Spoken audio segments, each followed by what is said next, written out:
মালিক রে, আমি বড় পাপী, আমি বড় গুনাহগার। ও দয়ার আল্লাহ, আমি 10 বছর তোমার গোলামি করি নাই, আমি 20 বছর গোলামি করি নাই। আল্লাহ, আজকে মনিরুল ইসলাম শরীয়তপুরী আমার ভাই শোনা গেছে তোমার বন্ধু বানাইলে ওই জান্নাত পাওয়া যাবে। মালিক রে, তুমি আমারে দাও না মাফ কইরা।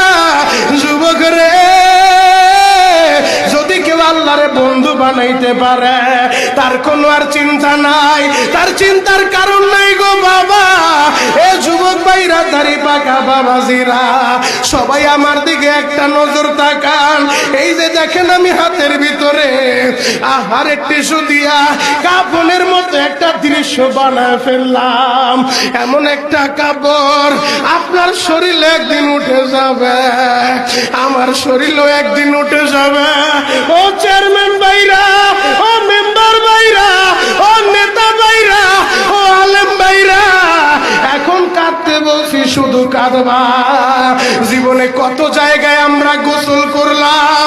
আহারে, কক্সবাজার ঘুরতে যাইয়া সমুদ্রের ভিতরে গোসল করলা, কুয়াকাটায় ঘুরতে যাইয়া সমুদ্রে গোসল করলা।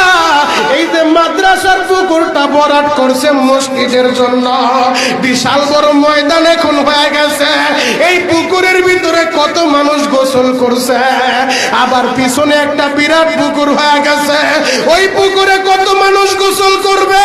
ও সোনামুখীর বাবা গো, তোমার বাড়িতে নিজের টিউবওয়েলে কতদিন তুমি গোসল করছো? তোমার বাড়িতে দামি একটা গোসলখানা বানাইছো, বিদেশি ঝর্ণা লাগাইছো, ওই ঝর্ণার পানি দিয়ে তুমি আর আমি গোসল করি। এমন একটা দিন তোমারও আসবে, এমন একটা দিন আমারও আসবে। আহার, ওই ঝর্ণার পানির গোসল আমার হবে না, পুকুরের পানির গোসল হবে না, আমার আপনার একটা গোসল দিবে। কেমন গোসল দিবে জানেননি? বড়ই পাতার হালকা গরম পানি দিয়া।